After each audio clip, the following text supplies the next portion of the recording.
वास्तविक मी ब्रह्ममुहूर्तात उठतो आणि ब्रह्ममुहूर्तात उठल्यावर माझं नित्यक्रमामध्ये अनेक स्तोत्र ऋचा पाठ आहेत.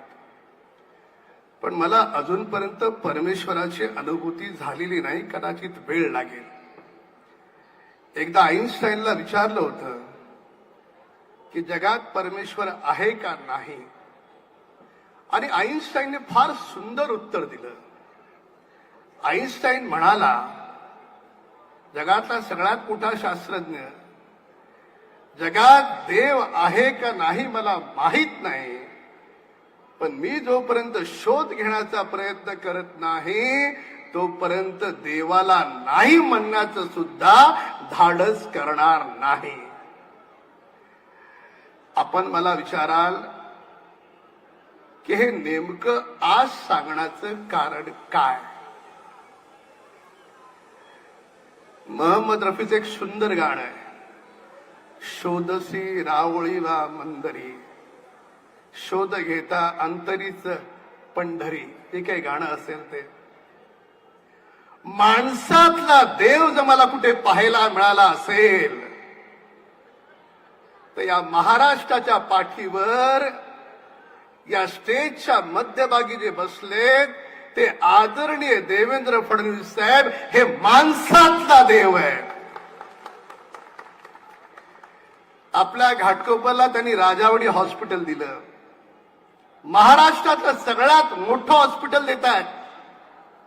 उद्या त्या ठिकाणी हजारो लोकांचे प्राण वाचतील. मला सांगा, जो गोरगरिबांचे प्राण वाचवतो, जोरात सांगा, ती व्यक्ती देवापेक्षा कमी असू शकते का? असू शकते का?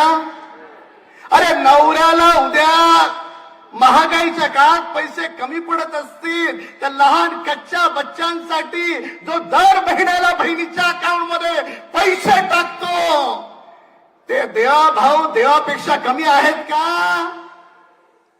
आपल्या खंडोबा टेकडीवर जेजुरी उभी राहते, देवाभाऊंमुळे उभी राहते.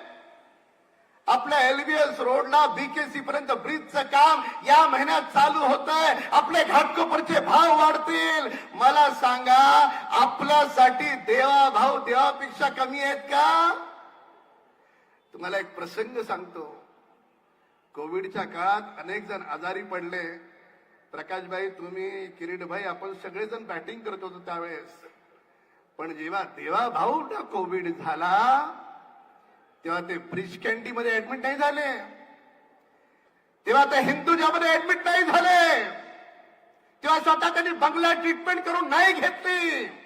त्यांनी विचार केला, माझा मुंबईचा माणूस, माझा मराठी माणूस जर महानगरपालिकेच्या हॉस्पिटलमध्ये जातो तर देवेंद्र फडणवीस सुद्धा सरकारी हॉस्पिटलमध्ये गेले, तिथे जाऊन त्यांनी स्वतःची ट्रीटमेंट केली. म्हणून हे देव माणूस आहे.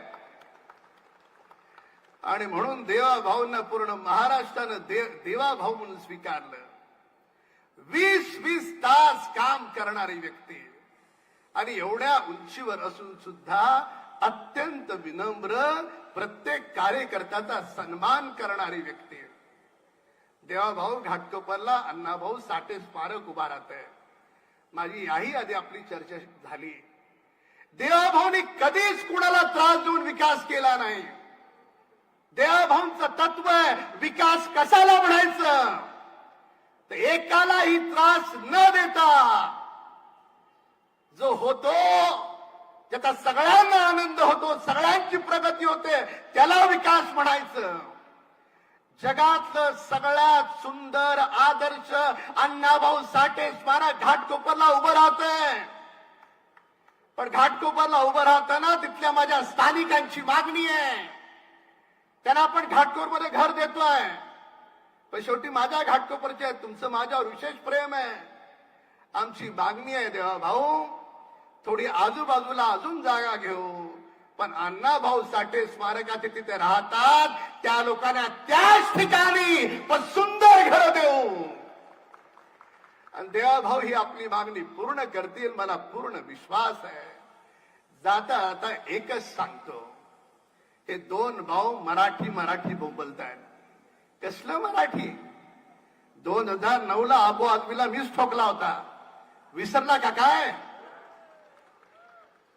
अरे बाकीचे सगळे मनसेवाले शेपूट हाडून पळून गेले होते, मी आणि वांद्रे साहेबच होतो. मराठीसाठी या मुंबईत, या महाराष्ट्रात पहिलं बलिदान देणारा हा भाजपचा आमदार आहे. 4 वर्ष निलंबन झालं होतं माझं. कसल्या मराठीच्या बाता बांधता, कसल्या मराठीच्या बाता मारता? त्याच्यामुळे एक गोष्ट निश्चित आहे, कुठल्याही इलेक्शनला माननीय मुख्यमंत्र्यांनी हात घातला तर त्यांच्या हाताला परीस आहे का काय मला माहित नाही, पण त्यांच्या पाठीमागे करोडो गोरगरिबांचे आशीर्वाद आहे. त्यांनी एकदा हात लावला की सोनं होतं. 16 तारखेला मुंबईचा महापौर हा आपलाच बसणार, एवढं आणि एवढंच या ठिकाणी सांगतो आणि इथेच सांगतो. खूप खूप धन्यवाद.